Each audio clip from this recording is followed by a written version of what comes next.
Hello, and welcome to another edition of No Lights Paranormal, where three nerdy paranormal investigators sit down to discuss spooky stories from the web. My name is Joe, the lead investigator. My name is Teresa, and I am your researcher. And I'm Alex, the Baba Yaga enthusiast and equipment setter-upper. Mm-hmm. Still love how you only relegated yourself to two. Like Amor's commitment.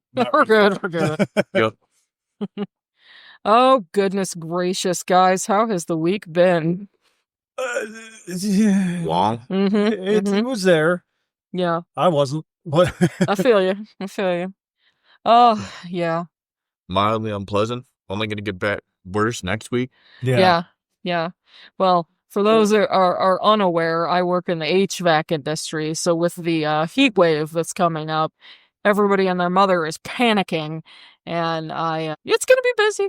It's going to be very, very, very, very busy. So... Yeah. Yep. So this week was a bit of a shit show, and next week I'm pretty sure it's just going to be an all-out dumpster fire. Yeah, for those of you on the east coast of America, if it goes that far, get ready for the heat wave. Because it's a-coming. But I will take that any day over the week than 0 degree weather. Yeah, you're not even kidding. I love winter, but I will still take it. Good for you. I'm ready for snow. I mean, I'm not ready for snow, but I am definitely ready for fall. For sure. Fall. If it could be fall all year, I'd be super happy. Yeah. Yeah, well, we live in Ohio. The fall lasts for like a week and a half. Yeah. That's not true. Much fall, like spring. Fall is like next week for us. It's and then next it goes week. to winter and then back to summer. Right. All in the span of like 3 days, really. That's Ohio. It's Ohio true. has bipolar weather. Tripolar even. Yeah. Quadpolar, something. Yeah. So, all right, enough gilding the lily. Why don't we get right into spooky news? Indeed. Spooky news. I'm going to kick it off this week. I am going with a couple of things that are a little bit out of the realm. They still are in what I would call paranormal, fantasy, etc., fun, but they're not straight up hauntings.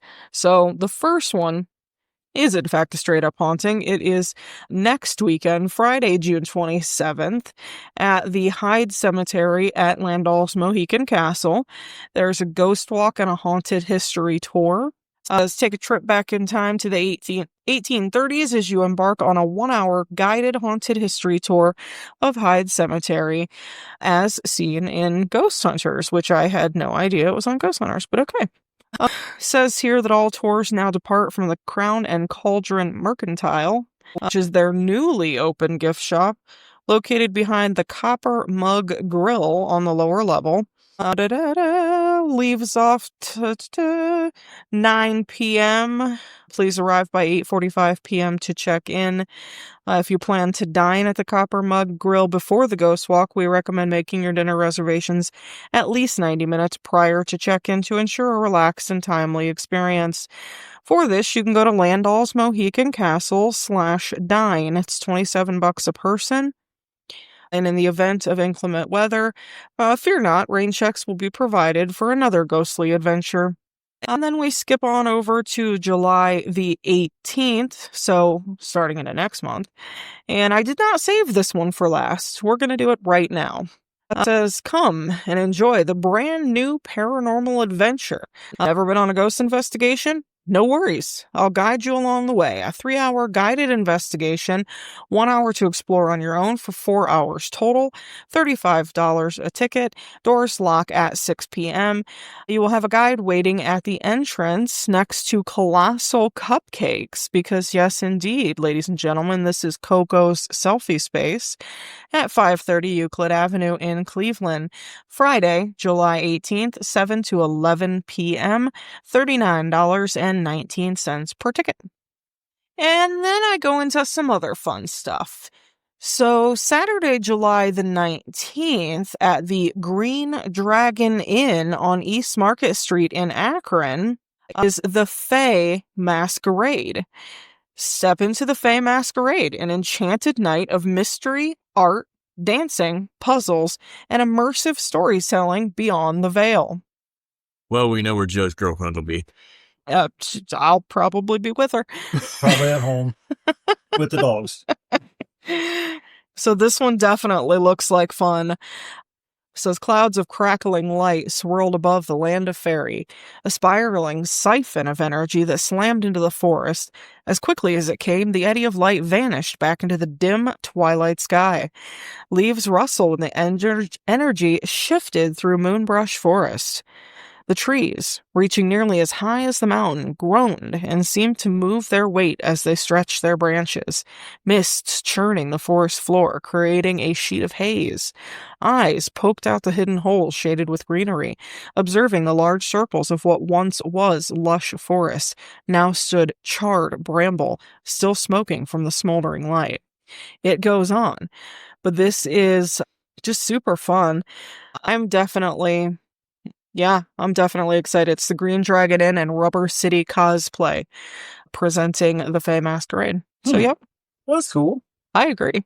And then we have Saturday, July the 19th, right here in our town at 1017 Worcester Road West in Barberton, the Paranormal Investigation of the West Theater.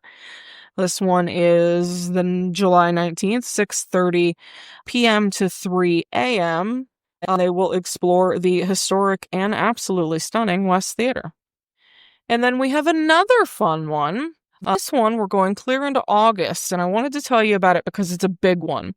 So this one is $268.61 per ticket, but... Seems like a very specific number. I know, right? Isn't that weird? It says, "Welcome to the Starborn Soiree 2025. Get ready for a magical night filled with books, music, and dancing. Join us in person for an evening of literary wonder and enchantment. Dress up as your favorite book character in your fanciest attire. The choice is yours. Immerse yourself in the world of fantasy and fiction as we celebrate our love of reading. Don't miss out on this unforgettable event. Mark your calendars now.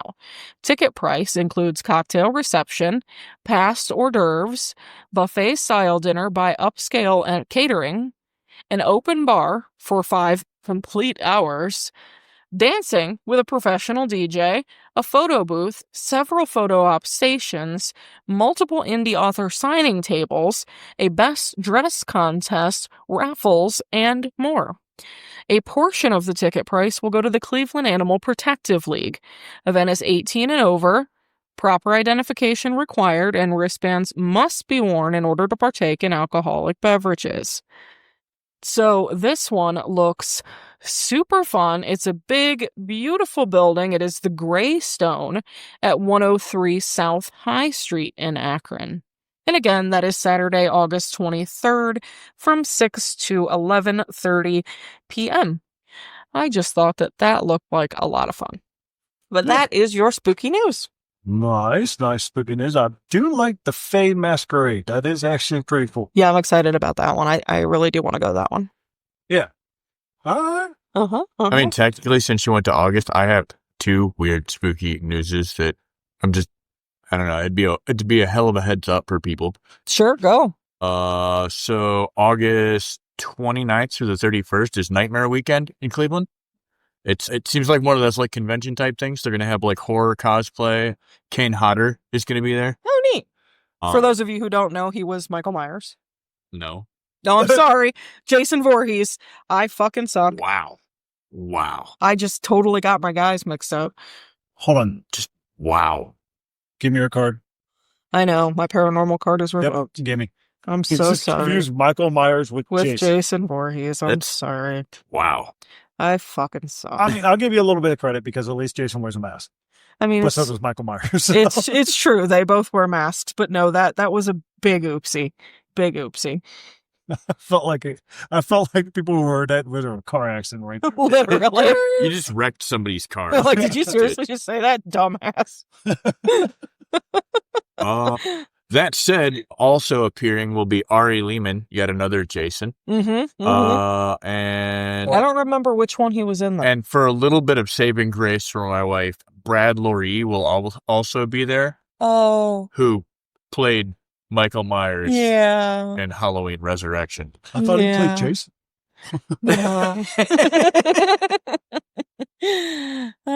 And for you rock and roll people out there, Spencer Charnas from Ice Nine Kills will also be there, as will the guy that was their latest music video. He's the main actor in all of the Terrifier movies. No, that's pretty cool. That's the one with the clown, right? Yep. All right. I had to look it up because I couldn't remember which one it was, but Ari Lehman played the young Jason in the very, very first movie. Nice recovery. So also attending will be CJ Graham, yet another Jason. Yeah, theme. As well as Derek Mears, yet another Jason. And CJ Graham played him in Jason Lives. No, they need to have the dude from Jason in Space, because that was the best one. I'm sorry. Right. Right.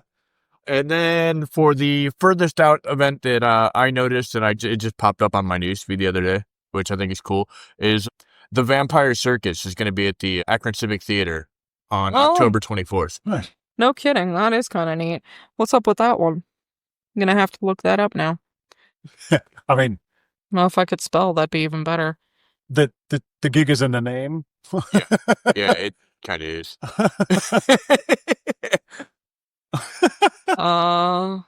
Vampires, what's that? Do they sparkle? They no, They do they not. don't sparkle. Thank God. Uh, I'm pretty sure there will be a cosplay one. Because I'm pretty sure even among the vampire community, and I'm not talking about actual vampires, just the people who dress up like them, even that is a joke. yeah. Well. It is. Like it seemed entertaining to me. That's Like, all. Look, guys, I was on a budget. That's terrible. But yeah, Actually, that looks pretty dope. Yeah, this is super fun. Yeah. So this is what you do when you're looking on the computer during the podcast. You're looking up that shit. All right. This is what I do. Yeah. So normally we all sit in a roundabout way to where We can't both have really computers, I see don't, each other's but PC. we can't see what they're on, and I'm sitting next to her and I'm seeing it. I'm like, so this is what you do. Okay. Which Teresa probably will not ever look at anything again on the computer while I'm sitting next to her. I see your search history.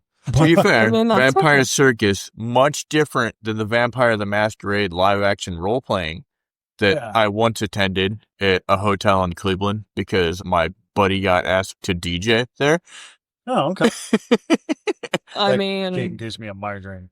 some of the weird little stunts and whatnot that they got going on, like the gymnast people and the rope hanging people, like this is some pretty cool looking performances. So yeah, I mean, just it's a regular circus just with a dark theme. That's all. Yeah.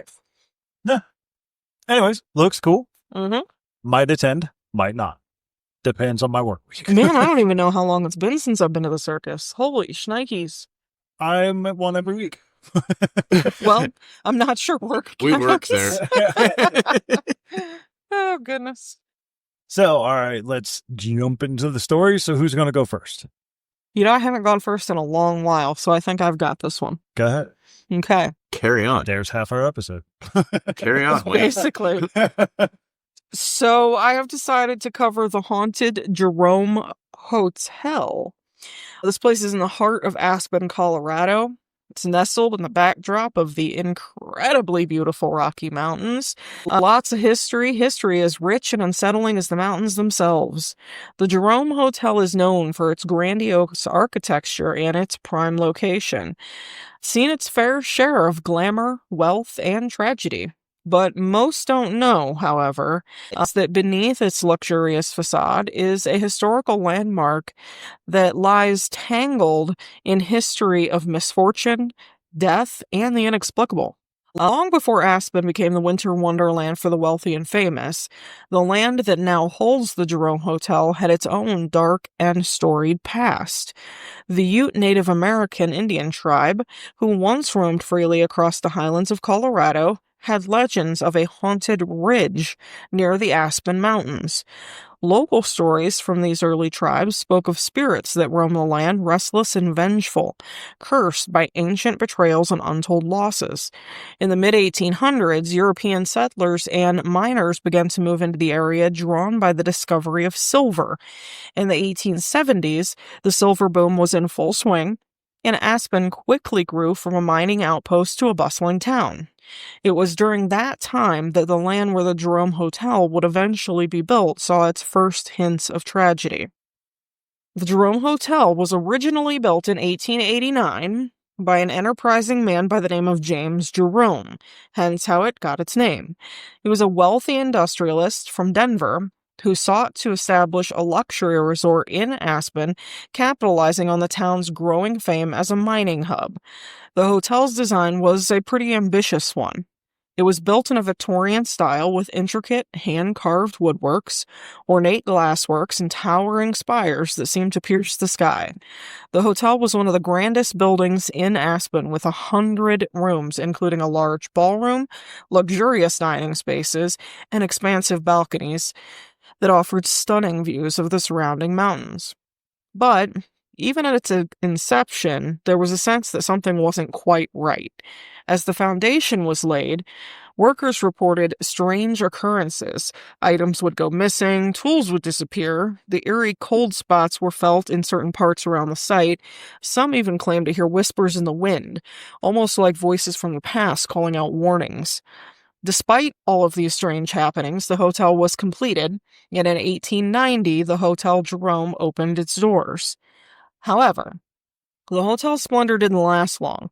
Just a few years after its grand opening, there was the silver crash of 1893, and it hit Aspen hard, and the town's economy absolutely plummeted. The Jerome Hotel struggled to stay afloat, and in 1899, James Jerome was forced to sell the hotel to a group of investors. And then there were some tragedies. In 1903, a fire started in the ballroom where a lavish event was taking place. Guests were enjoying a night of dancing, dining, and socializing, unaware of the growing danger. The building's elaborate Victorian design, with its wooden paneling and intricate ceiling carvings, made for particularly susceptible to the flames. Fire broke out unexpectedly and panic ensued. While many people did manage to escape, 17 individuals, including both guests and hotel staff, perished in the inferno. Some of them were trapped in their rooms, others were caught in the thick smoke and flames. There are varying accounts of how the fire began. Some locals at the time suspected arson due to a few unresolved business conflicts, while others pointed to faulty electrical wiring in the ballroom. Despite investigation, the exact cause was never conclusively determined, but the fire left a deep scar on the building's legacy, and many believe that the spirits of those who perished still linger in the ballroom and the hallways. The exact year was unconfirmed, but in the 1920s, there was a tragedy that occurred and is still spoken about in hushed tones by the locals. There was a young woman, believed to have been a guest at the hotel, and she was found drowned in the swimming pool, though no one witnessed her fall in. Some say she was a young bride-to-be who was staying at the hotel while planning her wedding. Others suggest that she was involved in a broken engagement and, in her heartbreak, took her own life. The exact circumstances of her death remain unclear. Some suggest it was an accident, perhaps that she slipped and fell while walking around the pool at night, disoriented or upset, but others claim it was no accident, suggesting that it could have been an act of despair or suicide. Whatever the cause, the young woman's fate left an eerie mark on the hotel, and her spirit is said to haunt the pool area. Guests who have stayed near the pool have reported cold, unsettling presences, especially at night, and some claim to hear soft sounds of splashing or a woman sobbing. The pool area remains one of the most haunted spots in the hotel to this day. Ooh. I will stay there. In the late 1920s, this mysterious death, one of the most chilling stories associated with the Jerome, was a wealthy businessman. Some say he was a prominent financier from New York. He was staying at the hotel and he went missing, completely without a trace. His disappearance was strange because his personal belongings, his clothes, his documents, his valuables, they were all still in his room. His wallet and watch were on the nightstand, and there was absolutely no signs of struggle or forced entry. The local police launched an investigation, but no concrete evidence was ever found.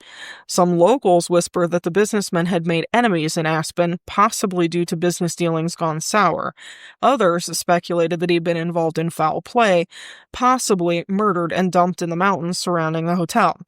Despite numerous searches, his body was never found, and rumors have circulated that the hotel's underground tunnels, rumored to connect to hidden grave sites and caves beneath the property, may have been used to dispose of the body.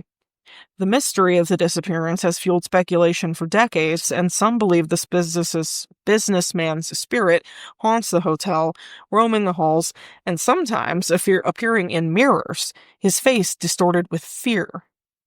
In the 30s, there was a murder-suicide. 2 confirmed deaths. This absolutely rocked the hotel. A woman had been staying at the Jerome, and she was found brutally murdered in her room with signs of a violent struggle. The woman's lover had been staying at the hotel for several days, and he was later found dead in the same room, having apparently taken his own life after committing the murder. It's believed that the man, overwhelmed by jealousy and paranoia, attacked his lover after discovering she was involved with another man. After the crime, he shot himself. Police reports indicate that he left behind a suicide note, expressing regret, but also a desperate desire to end his own life after taking hers. The room where this tragedy took place is said to be haunted by a woman's restless spirit. Guests who have stayed there report hearing distressed cries in the middle of the night, and some even claim to see a dark figure looming by the bed staring silently. In the 1980s, there was renovation. A balcony on the upper floor of the hotel collapsed, sending several guests plummeting to the ground below. The tragedy resulted in 2 confirmed deaths, and several others sustained severe injuries. The cause of the collapse was later determined to be structural failure in the hotel's aging infrastructure, compounded by the heavy snow and ice accumulation on the balcony's support beams during that particularly harsh winter. The incident was devastating for both the hotel staff and the guests who had witnessed the horror. This tragedy only served to deepen the hotel's haunted reputation. Reports of shadowy figures seen near the site of the collapse persist to this day. Visitors to the area have reported hearing the sound of heavy footsteps or muffled screams echoing through the halls. Some have claimed to see figures dressed in winter coats and scarves along the balcony before they vanish into thin air. It continues. This place is full of tragedy. In the 1910s, there was one suspect possibly connected to earlier drownings or fires. In the 1910s, a young child spirit began appearing more frequently in the hotel. Guests and staff began reporting sightings of a little girl dressed in old-fashioned clothing, wandering through the hallways or standing near the stairs. Witnesses have described her as having long, unkempt hair, a sad expression, as if she's looking for someone or something. Some believe she's a victim of the many tragedies that occurred at the Jerome, though no one knows her true identity. There's speculation that she may be the spirit of a child who died in the fire in 1903, or perhaps was a young victim of a pool drowning in the 1920s. Her presence is not malevolent. Many who have encountered her describe feeling an overwhelming sense of sorrow and longing, as if the girl is desperately trying to find peace. Some claim to have had heard her voice calling out their names in the middle of the night. There was a particularly eerie rumor in the 20s, one that spoke of secret passages that led to the hotel's deepest cellar to a forgotten graveyard in the mountainside. The story suggests that the passages would have been used by some of Aspen's wealthiest residents to secretly bury their loved ones, and that the spirits of those buried were still haunting the hotel. The Jerome's architecture details have always been a topic of fascination. While the Victorian exterior of the building exudes old-world charm, the interior holds more sinister elements. The grand staircase leading up to the second floor seems to creak and moan underfoot, as if it carries the weight of history itself. Guests often speak of feeling cold drafts in certain rooms, particularly those that were originally part of the staff quarters. Some claim the drafts are more than just a result of open windows. They speak to the spirits that once lived in the hotel, their presence lingering. The ballroom at the Jerome Hotel is one of the most notorious locations on the property, not only because of its grandeur, but because of the many hauntings associated with it. This grand space, once the scene of lavish parties, grand dances, and high social gatherings, has since become a portal to the past, where the spirits of those who perished in the hotel's tragic fire continue to make their presence known. Over the years, numerous accounts have surfaced from guests, staff, and paranormal investigators, each telling their own unsettling tales of ghostly encounters in the ballroom. One of the most consistent and eerie reports in the ballroom is the sighting of dancing shadows. These are not shadows cast by chandeliers or by the light of the full moon filtering through the large windows. These shadows seem to have a life of their own, moving in a way that is completely unconnected to anything in the physical world. The first documented sightings of these shadow figures was in the late 1950s, when a couple attending a private event in the ballroom reported seeing figures in period attire, men in tuxedos, women in evening gowns, dancing gracefully, but no sound was accompanying their movements.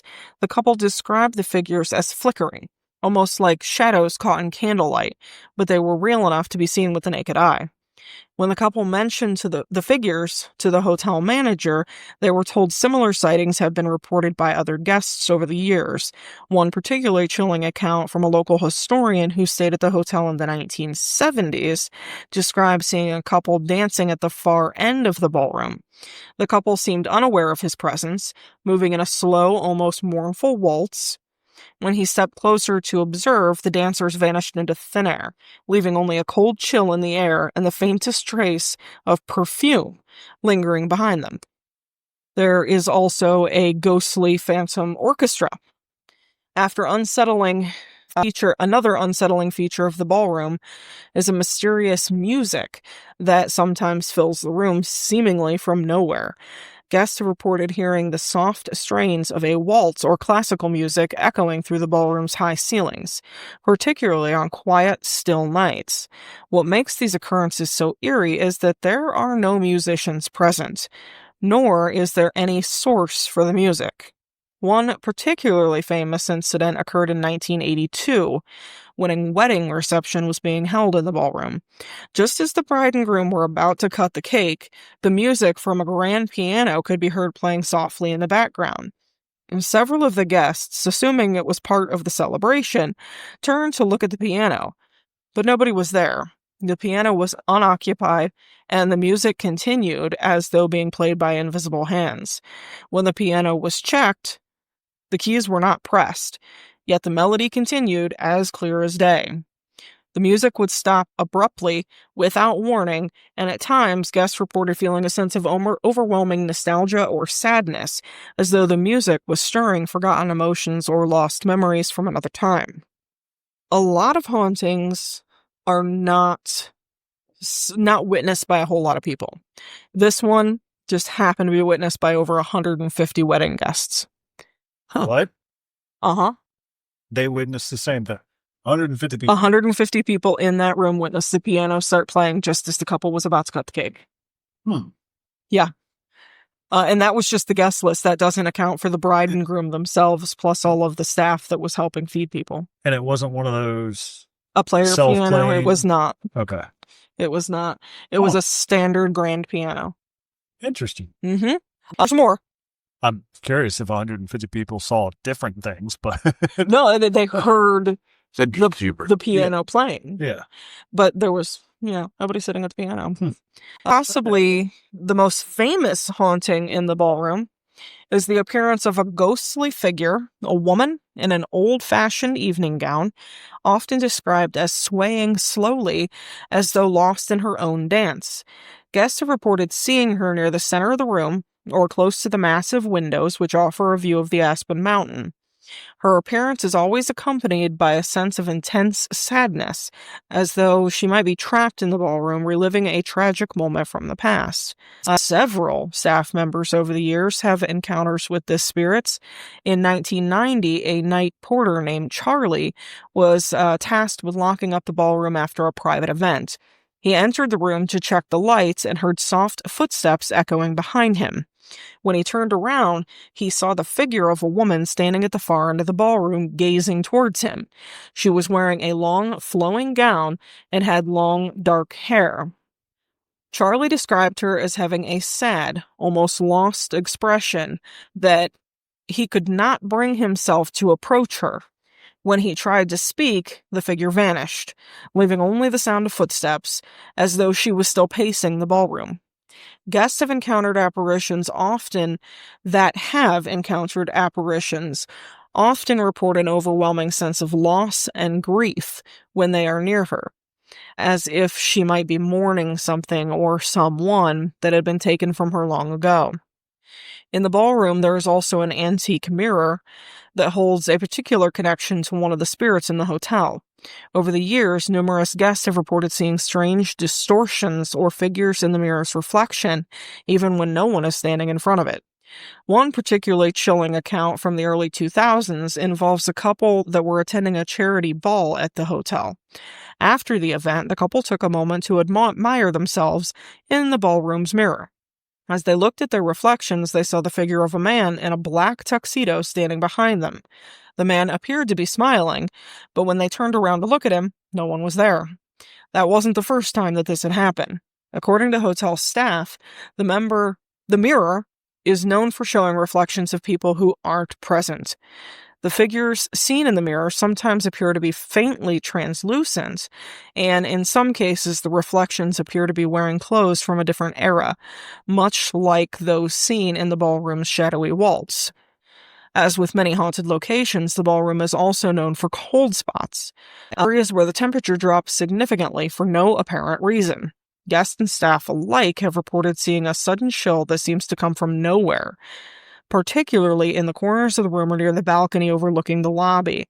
In 2011, a paranormal investigator, I said that funny, investigator visited the hotel during a ghost hunting tour, set up equipment in the ballroom, and recorded several temperature drops. The investigator later reported feeling an uneasy presence watching him, although no one was near. His EMF, or electromagnetic field meter, readings spiked in certain areas, particularly near the grand chandelier, and the investigator captured what appeared to be a faint, shadowy figure on his camera, a figure that disappeared when he tried to approach. There are also accounts of a group of guests staying overnight at the Jerome Hotel. They arranged a private tour of the ballroom and were just beginning to take photographs when they heard the sounds of footsteps echoing on the floor, though no one was in there except for them. When they reviewed their photos, they discovered a blurred figure standing in the background of one of the images near the balcony. The figure was clearly transparent, and the guest described it as having the shape of a man in formal attire, though his face was obscured by shadow. There's also disembodied laughter, the sound of people chatting or laughing from the ballroom, as though there was still a party taking place long after the room was empty. This has occurred in the middle of the night when the hotel is quiet and no events are being held. Guests staying on the upper floors of the ballroom often describe hearing soft, joyful laughter and murmuring conversation. When they go to investigate, the ballroom is completely empty and the laughter has faded. However, staff members have mentioned that they've heard the same sounds late at night, especially when walking past the ballroom, and some believe that the voices are remnants of the grand balls that took place there long ago. As the years have passed and the hotel changed hands again, the Jerome continued to carry its dark reputation. Newer accounts of hauntings have been added to its mystique. In the 1980s, a famous film director who was staying at the hotel claimed to have seen the ghost of a woman in a long white gown standing at the foot of his bed. He described her as looking out of place, with a look of longing and sorrow on her face. Guests have reported similar encounters, all describing a woman in white with her face obscured by shadows, standing silently near their rooms. Another event was in 2012 when a group of guests reported hearing loud banging noises from abandoned upper floors of the hotel. When hotel staff went to investigate, they found nothing, just the echoes of silence and the eerie stillness in the upper halls. Security cameras captured strange distortions and figures on the footage that could not be explained. Many also claim to hear soft, disembodied laughter echoing through the halls in the dead of night. Some believe it's the ghost of a child who drowned in the pool decades ago, still playing in the afterlife. The Jerome Hotel stands as a reminder of Aspen's storied past, its rise and fall as a wealthy mining town, and the eerie forces that may still linger there. Whether it's the spirits of those who perished in a fire or restless souls of the Ute people who once roamed these lands, the Jerome Hotel has become more than just a historical landmark. It's become a gateway of the past, one where the line between the living and the dead is disturbingly thin.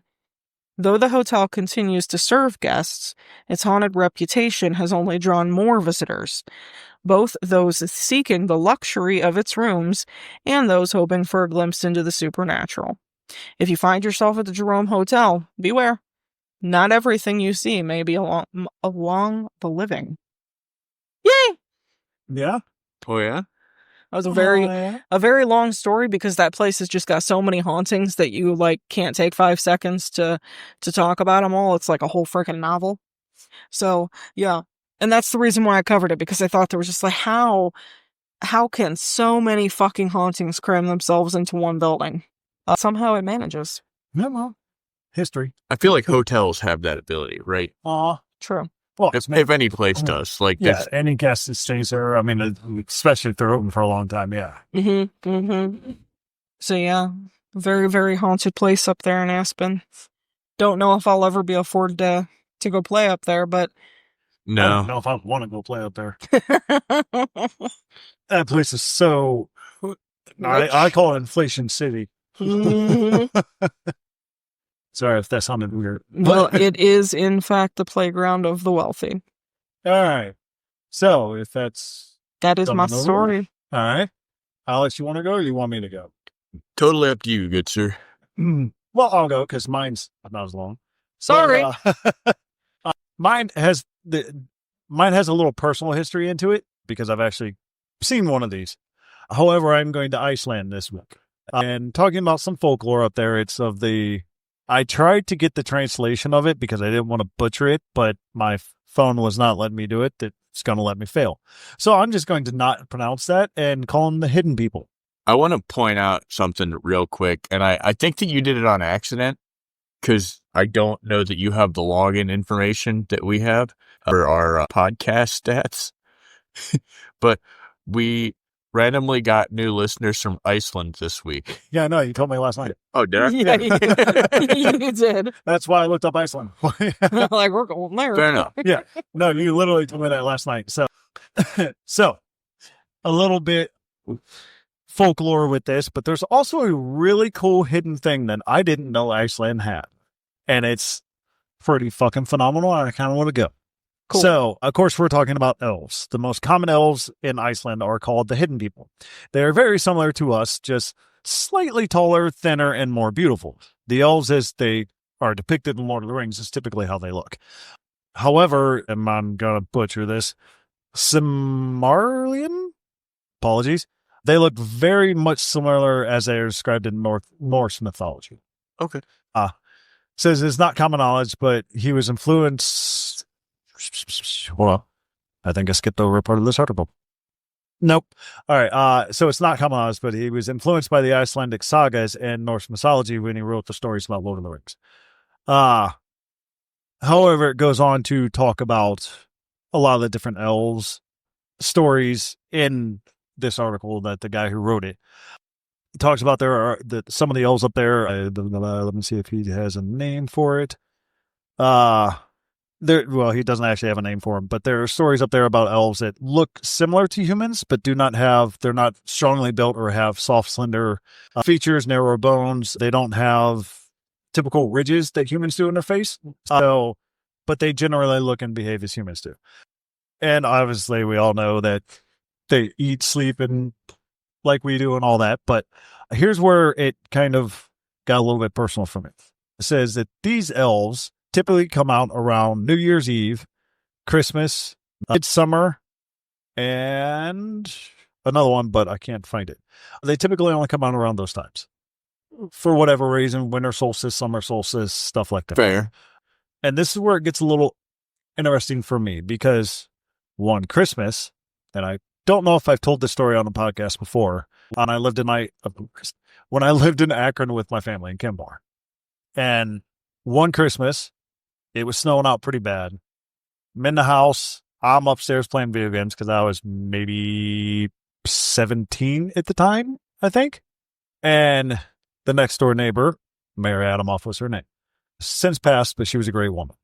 She was actually one of them old time grandmas that, hey, you come over here, I'll show you how to do this, I'll show you how to cook, I'll do all this and I'll pay you for it. Those type of grandmas. Like, you go over to her house, you're getting something to eat. Love the woman to death. But at her house, my dad was standing at the front door. I'm upstairs playing a video game. My dad calls me down. He's like, he goes, I'm getting older. I need a second set of eyes. What do you see over there by her bushes? Now, the way her front door was, at her front door of the lawn, she had bushes going around the front and the sides. There was something over on the side near the bush that was dancing. It looked like it was doing little pirouettes in the snow and all this. And, of course, piqued my curiosity. So I'm like, oh, all right, you can go out there and see that. So went out in the snow, cold as hell. So I got my stuff on, went out. And I thought it was a cat at first. Chasing snowflakes, doing all that, acting dumb like cats do. It was not a cat. At all. Come over, start to go towards her property just to see what it was. And I see this head just pop up, look at me, smile, disappear. 17-year-old me didn't handle that shit well back then. Probably freaked the fuck out, took the fuck off. I mean, also you lived in Kenmore, so. Yeah, well, this thing was like, it come up to my ankle. It wasn't that big. So just, I'm not even seeing it, freaked me the hell out, took off. Now, excuse me, I took a drink. Now, the next couple of days, I'm debating on whether or not to tell Marianne off this because she is older. I don't want to freak her out, give her undue worry or anything like that. I kind of, she's up there in years. But I went over to mow her lawn one day and something just got to me like, fuck it, just tell her. So it's like, Mary, I got to ask you a question. I was like, do you have like ghosts and stuff in your house? She goes, not that I know of. If I do, I don't hear them. She goes, why? I was like, well, so I told her the story and she goes, oh yeah, that's just enough. And said it so flippantly with no trepidation, no nothing. It was just like a normal thing to her. I'm like, wait, an elf? She goes, yeah, it's a Christmas elf. I was like on a shelf? Like, that's the first thing I thought of. And she goes, no. She goes, she was from the Icelandic community and all that. That's where she originally hailed from. And she goes, no, where I grew up, like Christmas elves only come out around Christmas. It's good luck. I was like, you're shitting me. Like, you actually believe in that? She goes, oh yeah, wholeheartedly. She goes, they're all over the place over there. And again, said it so flippantly, like it was no cause for concern. Like most people, if you say that to people in America, they don't really talk about that kind of stuff because they don't want you to think that they're crazy or something. But she said it just so just rolled off her tongue that I'm like, wait, you actually believe in this? She goes, oh yeah, wholeheartedly. They're prevalent over there. You see them all the time over there. And it just took me aback so much. I'm like, wait, hold on. Here I was thinking I was going to freak her out. And now I'm just freaked out. Wait, what? So with that story out there, that's the reason why I kind of took it, because I thought it was kind of cool. But in this article, there's another interesting little tidbit. In Iceland, they have an elf school. And April 21st, this article talks about how they went and met with the headmaster and owner of Icelandic Elf School, Magnus. I apologize, Magnus. I'm going to butcher your last name. We'll just call you Magnus. Just Magnus is fine. Yeah. The Icelandic Elf School describes itself as an introduction to the elves and hidden people of Iceland. The Elf School was established over 30 years ago and is open all year round. Very cool. Students of the Elf School learn everything there is to know about elves and hidden people. Additionally, they learn about gnomes, dwarves, fairies, trolls, and mountain spirits, as well as other nature spirits and mythological beings in Iceland and other countries. And you can actually go on YouTube. They actually have it. You can just look up the Icelandic Elf School. They have a YouTube video up. So I thought that was actually kind of cool. Now, first of all, it's not a Hogwarts. I just want to put that out there for everybody. Now, it's not a Hogwarts. You go there, it's like an actual college. You learn about mythology. Like, that's right. If you're on TikTok, you know what I'm talking about. Now, they did have an article on here on how the elves came to Iceland. And I thought this was particularly hilarious because it goes against a lot of stuff. So they talk about the book of Genesis in the Bible. Mm-hmm. The creation story of the elves is that God was coming to visit Adam and Eve. Eve was washing their children before the visit to make them presentable. And she did not finish before God knocked on the door. So she hid the rest of the children. When God found out what Eve had done, he declared, "What man hides from God? God will hide from man." So the hidden people came to be. I'm like, that's not the book I read. Be a lot cooler if it was. right. So, but the article goes on to talk about there are many folk beliefs in how the elves came to be there. There's another story about their genesis in Jan Arnesson's Folklore and Fairy Tales. There's a few variations of the hidden people origin. You could say that this Jan guy is the Iceland's equivalent to the Grimm brothers. Okay. So he went and they posted one of his stories. I'm not going to read it or go into it. But yeah, if you get a chance to read the article, I can't even say the article name because it's in Icelandic. It's like Your Friendly Reykjavik, I believe it is, .com. Interesting. So you can find the article on there. It's The Elves of Iceland. You can actually look it up on there. It's actually a really interesting article. Like I said, the last part of the article is him reading part of that story from Jan's book. I'm not going to do that to you guys, but yeah, it goes in a little bit more of the elves and all the elves in Iceland and all that. And I thought it was actually really cool. And since I've kind of seen it, since my next door neighbor, kind of surrogate grandmother, had one of those at her house, I tend to believe it too. So, but yeah, go check out the elf school in Iceland. I thought that was kind of cool. And for those of you listening in Iceland, if you could actually verify that, that would be great. I would love to talk to those guys. That would be very cool. I mean, to be fair, I know your pain because one of the first stories that I did was in Iceland, and that country has the hardest words on the planet to pronounce. I'm just like, I'm never doing this again. I need that Duolingo stuff to figure that out. I need something. Good. Dear God, that I butcher some of them words. So apologies to any Icelandic people that are paying attention. I did not mean to butcher your language. I just don't have the tongue for it. So very well then. So I have a story. I'd actually, like last week, I had a couple of stories, but I'm just going to narrow it down to one because all these are kind of longer stories anyway than they were last week. So, but it ties in a little bit and it's a little bit more interesting. And I'm just going to lay it out for you and see where we go from there. Bring it. So this tale unfolds on a road trip through rural France in 1979, an adventure that turned into a perplexing brush with the unknown.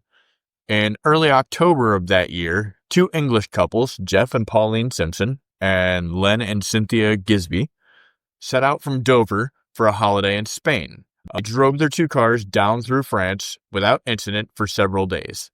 On the night of October 3rd, 1979, the travelers found themselves north of the town Montlemar in southern France. Cruising the auto route and growing weary, it was getting late, they needed a place to stay for the night, so spotting a roadside motel near an off-ramp, they pulled over only to learn that the hotel was fully booked. A helpful staff member in an unusual plum-colored uniform told them not to worry. If they took a certain old side road off the highway, they would find a small hotel a few kilometers down, which surely had vacancies. The two couples followed the directions onto a narrow cobbled road. Almost immediately, it was as if they had driven back in time. By the glow of the headlights, they noticed posters along the roadside advertising a circus, but the posters looked strangely antique, as if from decades past. The buildings they passed were old-fashioned and quaint. The road itself was cobblestone and very narrow, clearly not designed for modern automobiles. And eventually, they came upon a low, two-story building with a sign simply reading, Hotel. It looked more like an old country inn from bygone days, but it did appear open for business, with lights on and a few people milling about inside. Tired and hopeful, the travelers went inside and were relieved to find that, yes, the proprietor had two rooms available. None of the four spoke much French, and the hotel manager spoke no English, but they managed to secure lodging for the night. Once inside, the group was struck by the anachronistic decor and facilities. The place was spotlessly clean and comfortable, yet it lacked every sign of modern hotel life circa 1979. Yeah. Doors were secured only by old-fashioned wooden latches, no keys or metal locks. There were no telephones, no elevators. In fact, nothing electrical at all in evidence. The window of the rooms had only solid wooden shutters with no glass panes. Beds were big and heavy, draped in thick sheets with bolsters, which are cylindrical cushions that passed for pillows, out of the early 1900s. The private bathroom down the hall had an antique plumbing fixtures. Still, everything was tidy and charming in its old-fashioned sort of way, and the weary travelers took it aside. Perhaps the hotel was simply an old-fashioned or behind the times, they thought. Down in the dining room, things continued to feel like a step back in time. The dinner that night was a simple but satisfying steak, eggs, and fried potatoes washed down with beer. No complaints there. That sounds amazing. And served on plain wooden tables with no tablecloths. While eating, the couples couldn't help but notice the other guests and staff. Across the room sat a woman wearing a silk evening gown, holding a small dog, and which appeared more suited to the 19th century than the age of disco. Okay. Two men who appeared to be local police officers entered, but their uniforms were like no French police attire the Britons had ever seen. They looked archaic with a very old-style cuts and long caped coats. Everyone around them, it seemed, was dressed like life in another era. Pauline Simpson even remarked that she felt as if they had wandered into the set of a historical film, yet this was no film. It was their hotel for the night, and curiously, none of the locals seemed to find anything amiss. Okay. Huh. Despite the odd ambiance, the couple spent a comfortable night. In the morning, October 4th, they returned to the dining area for breakfast and found it similarly old-fashioned. Strong, thick coffee, so strong they joked that it was nearly undrinkable, and fresh bread and jam. As they ate, they again noticed the guests dressed in clothes decades out of date, and those two policemen with their distinctly vintage uniforms. Jeff and Len decided to snap a few photos as souvenirs of this quaint little stopover. They took pictures with their wives posing by the windows of the building exterior, wanting to capture its rustic charm. When it came to check out, they were in for an even greater surprise. Len Gisby went to settle the bill with the manager and was astonished at the total of their 2 rooms and all meals. 19 francs. Not per person, but 19 francs in total, which is about the equivalent of $3 or £2. What's up with that? Thinking the proprietor hadn't understood that 4 people had eaten and stayed overnight, Len tried to clarify and even attempted a little pantomime about the dinner and rooms, but the manager simply nodded and confirmed the price. Perplexed, but not wanting to argue, Len paid. Even the policeman standing nearby smiled and affirmed that the price, 19 francs, was correct. It was absurdly low price for 1979, even for a modest inn, and the couple joked that they found the best bargain in France. Bidding farewell to the strangely hospitable hotel, the group packed up and drove on, continuing south to Spain for their holiday. On their way back north, 2 weeks later, they were eager to experience that charmingly cheap hotel once more. And as they drove near Montlamar, they easily recognized the same little side road, still lined with those faded circus posters, and turned down it, expecting yet another cozy night in their hidden gem of a hotel. The road was just as before, cobbled and quiet, but this time the hotel was nowhere to be found. No. Retraced and double-checked the route multiple times. There was even an old police station building they'd passed, and the spot where the hotel should have been, it was now empty, overgrown lot, simply nothing at all. Confused, the couple drove a bit further, eventually stopping back at the modern freeway hotel to ask for directions. Not only had the employee there never heard of such a small hotel in the area, but he insisted no one on their staff wore a plum-colored uniform. Okay. Like the man who originally sent them there. It was as if their detour 2 weeks earlier led them to a place that did not exist in 1979. 4 travelers, now thoroughly spooked, abandoned their search and made their way to the city of Lyon for the night, where they ended up paying far more than normal, 247 francs for standard lodging. Which, to be fair, I don't think that's totally that. It's like $100-ish. Yeah, I mean, it's normal price here. Back in England, the bizarre story might have ended as a mere private curiosity, but there was one more twist. After returning home, Jeff and Len had their vacation photographs developed. This was pre-digital era, and to their astonishment, every photo of the mysterious hotel was missing. Huh. The pictures they took in Spain and elsewhere were all fine and in sequence, but the 3 snapshots in the middle of that roll that should have shown the old hotel and their wives posing there simply weren't there. Interesting. The negatives showed no trace of those images, and as if the film had never been exposed during that segment. It was as if the hotel had vanished, not only in the real world, but even from their photographic memories. Huh. That would be the coolest fucking thing in the world. You're not kidding, dude. Just a little bit. But what made me think of that is I was kind of looking up stories that I think that to most people that listen to our podcast, if you mentioned the word portal, the first thing that they would think of is like portals to hell or like a ghost portal or, and I can tell you that Joe and I for sure, and probably Teresa, are both fascinated and probably absolutely infatuated with the idea of portals going to other places. Oh, yeah. Yes, I do. Port King? Hell yeah.